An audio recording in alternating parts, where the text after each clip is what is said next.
I'm the son of an oil man. I lived overseas all of my life. I was very fortunate in both having several graduate degrees and being a Marine Corps infantry officer, Marine Corps intelligence officer, and then a clandestine intelligence case officer. I've programmed imagery satellites. I've helped steal signals code books. I've done counterintelligence. I'm basically intimately familiar with the way in which the U.S. government does or does not do the craft of intelligence. What you need to know is I'm a spy saying spying doesn't work. It's costing you $1.2 billion a week.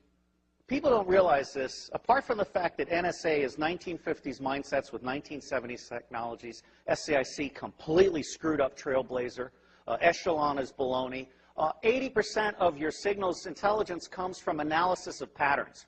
So you don't need to violate privacy. All you need to know is that Schmuckhead is calling Afghanistan once a week. General Shinseki knew exactly what was needed to make Iraq go right, and Paul Wolfowitz lied to Congress and said they'll receive us like liberators and stuff. If I had been General Shinseki, I would have grabbed Wolfowitz by the neck and thrown him down the steps of Capitol Hill. You don't let people lie like that. It's unprofessional to confuse loyalty with integrity, and we have had a failure of generalship in America. Our generals have been too eager to keep their stars and not eager enough to think for themselves and uphold the Constitution. Smedley Butler, the highest decorated Marine, said, war is a racket. War is a racket.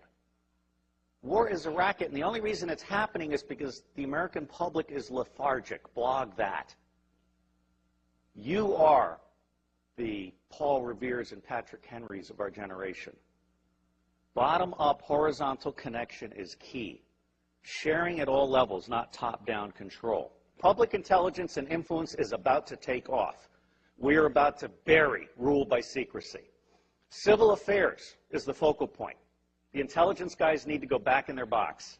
Bloggers, not informants, are key. The FBI is about to try and hire 2,000 informants in a Soviet police-style approach to security. That's idiocy.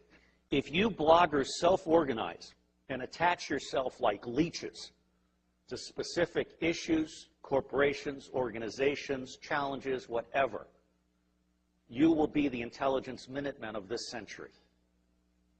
The power is in your hands. There aren't enough guns to kill us all, and Halliburton can't build the jails fast enough to keep us down.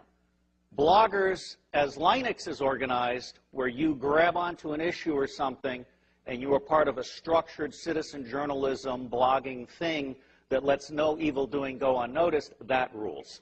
So I think we're at a turning point. I think we're at the very beginning of a historic tidal shift in power, restoring the Constitution. I don't know how many of you are following this, but the Comptroller General has told Congress the United States of America is insolvent. We're out of Schlitz. We literally have no money to make it to the next decade.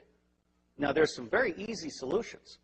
I can eliminate all income taxes tomorrow and have more than enough money to fund the government by using some other guy's bright idea. We tax the Federal Reserve at 0.0006, doubles our money until we decide to put them out of business permanently, because we certainly should not have central banks. We've put together an electoral reform pledge, and it's my view that any member of Congress, any member of the Senate that refuses to sign both the constitutional pledge supporting the Constitution and the electoral reform pledge should be put out of business. And I believe that will be 95% of all of these people. It may be time to literally dump Congress on its ass and start over. And I will tell you the price of buying back the United States government, it's $500 million a year.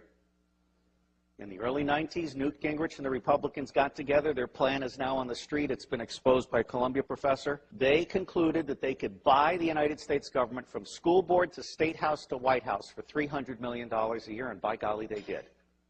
And every single member of Congress is impeachable for having abdicated their Article I responsibilities under the Constitution and serving as foot soldiers for the president and his mendacious vice president.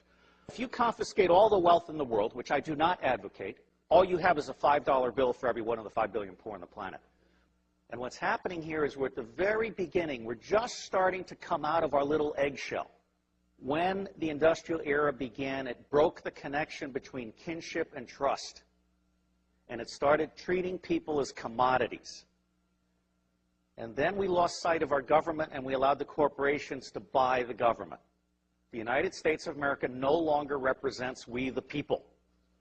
But you can change that. The reason it's not working today is because we have a military-industrial complex that profits from secrecy and war, and it does not profit from efficiency and peace. Blog that. The bottom line here is that central banking is an evil cancer. These people are selling us credit they don't have so they can take profits they don't deserve out of our pockets. That's nuts. The United States government is constitutionally chartered to print money on the good faith and credit of all of us and not pay interest. Why are we being such fools?